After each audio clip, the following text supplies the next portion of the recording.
বাংলাদেশের দক্ষিণে বঙ্গোপসাগরের বুকে ছোট্ট অথচ অপরূপ সুন্দর একটি দ্বীপ সেন্ট মার্টিন। এটি শুধুমাত্র প্রাকৃতিক সৌন্দর্যের জন্যই নয়, জীববৈচিত্র্যের এক অনন্য ভাণ্ডার হিসেবেও পরিচিত। কিন্তু জলবায়ুর পরিবর্তনের ধাক্কায় সেই সেন্ট মার্টিন বর্তমানে টিকে থাকার লড়াই করছে। ক্রমবর্ধমান সমুদ্রপৃষ্ঠের উচ্চতা, বৈরী আবহাওয়া এবং প্রাকৃতিক সম্পদের অবক্ষয়ের কারণে দ্বীপটির অস্তিত্ব হুমকির মুখে পড়ছে।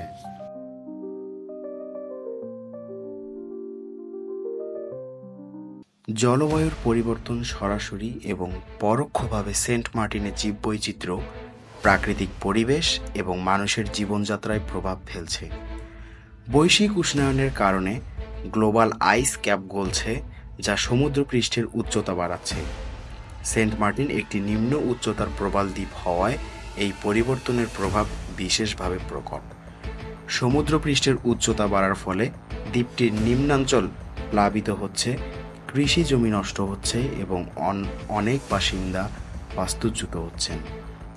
সেন্ট মার্টিনের প্রবাল প্রাচীর দ্বীপটির প্রাকৃতিক প্রতিরক্ষা ব্যবস্থা, কিন্তু ক্রমবর্ধমান তাপমাত্রা এবং দূষণের ফলে প্রবাল সাদা হয়ে মারা যাচ্ছে, যা দ্বীপটিকে ঝড়ো এবং জলোচ্ছ্বাসের মতো প্রাকৃতিক দুর্যোগের জন্য আরও অসুরক্ষিত করে তুলছে।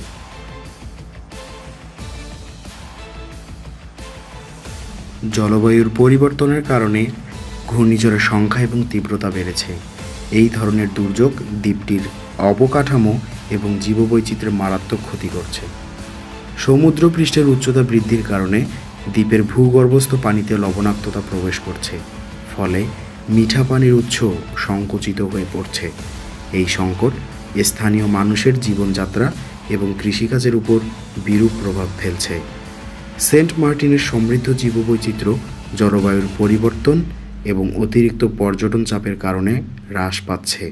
কচ্ছপ, বিভিন্ন প্রজাতির পাখি এবং সামুদ্রিক প্রাণী অস্তিত্ব সংকটে রয়েছে।